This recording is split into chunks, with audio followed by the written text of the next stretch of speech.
Hello guys, today we're looking at the Black Series Orange Line number 06 Boba Fett. This figure retailed for $19.99 just along with every other Black Series figure and includes 3 accessories as shown here. We'll start off with those. His first and probably most prominent accessory is of course his jetpack. His jetpack is well painted, and since it's just in the green style and doesn't feature any of the reds or blues, it is obviously the ESB version of Boba here. There's a good bit of silver detailing on it, as well as orange and other color detailing that really make this jetpack quite nice. And it's also made of relatively sturdy plastic, but it is flimsy enough so that you're not going to snap the tip of the bolt off, I guess you want to call it. Next we have the rifle, and the rifle features some nice paint apps. The handle and grip are both painted, as well as there's some nice silver detailing on the stock here. So overall, another good piece for the figure. And finally we have just the small pistol, and the small pistol features the least amount of paint, in which just this little silver detailing, and the rest is just cast in brown. Though it is a nice included item nonetheless. So there's your 3 items here, and now we can put them on Boba himself.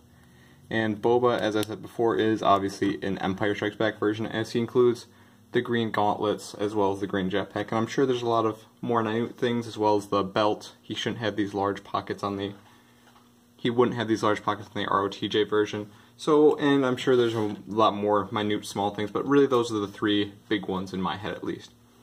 And Boba Fett features a lot of articulation, and we'll go over that right now. Features a ball-jointed head with the additional swivel, ball-jointed shoulder, ball-jointed elbow here, swivel gauntlet, as well as a ball-jointed wrist.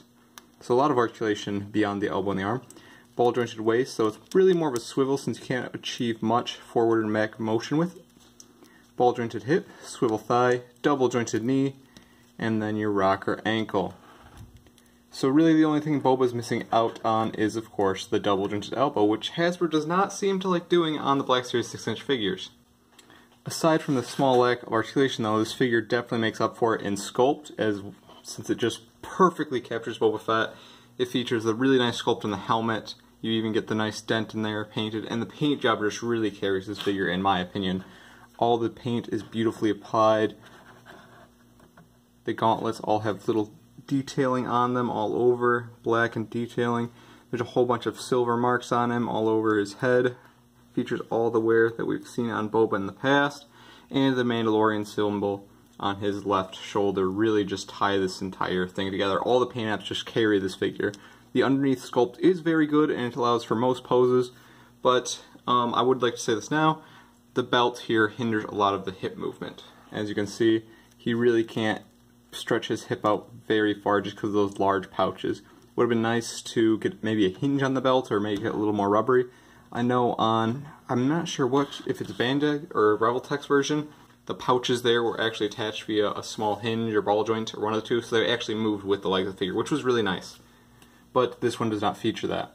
This one does feature, though, a holster for his blaster, and the blaster slides in there very well. You'll have no complaints, and it doesn't taper off at the bottom, so you won't worry about having to snap the tip off, which was the case for a lot of the 3 3/4 inch Bobas. The gun would go in so tightly that when you try to take it off, the little bolts at the end of the tip would break off. But here, it's a good size. Won't be breaking off any of that. But yeah, as I was saying, this Boba Fett is definitely carried by the paint apps, and as you can see on the back here,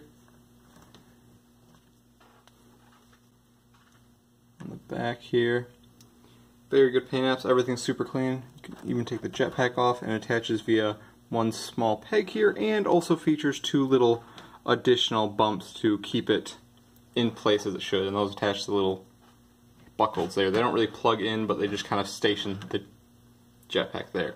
And the cloth is also really nice. It's got really nice printing on it, and it's folded over nicely. I know a lot of times on bootlegs you'll see a red stripe here, so if it's a more reddish stripe than this orange, it's definitely a bootleg. It's one of the easiest ways to tell on bootlegs. And there's also missing paint applications, but I don't want to confidently say this is your definitive guide to the bootleg, as I've never actually owned one. So, but yeah, the Boba Fett, again, as I've said many times again, has beautiful paint apps, and really was a great start to our Bounty Hunter collection. First we had this, then IG-88 and Bosk. I believe Bosk came first by a little bit there. Bosk was another great addition. IG-88, a little less, but yeah, the Bounty Hunter collection is some of the nicest figures in Hasbro's line. And just because of how nice this figure is, and really due to my lack of complaints with it, I am going to give this figure a 10 out of 10. The figure is beautiful, paint apps are great, accessory count is great. It really is a perfect ESB Boba Fett. Mind you, his stance could have been a little thinner, and his hips could have had a little more movement to them, but for a $20 price point, and for the collector market in which I'm looking at, this figure is perfect. So if you still need a Boba, definitely pick him up. I really wish I could comment on the quality of the bootlegs, but I don't know.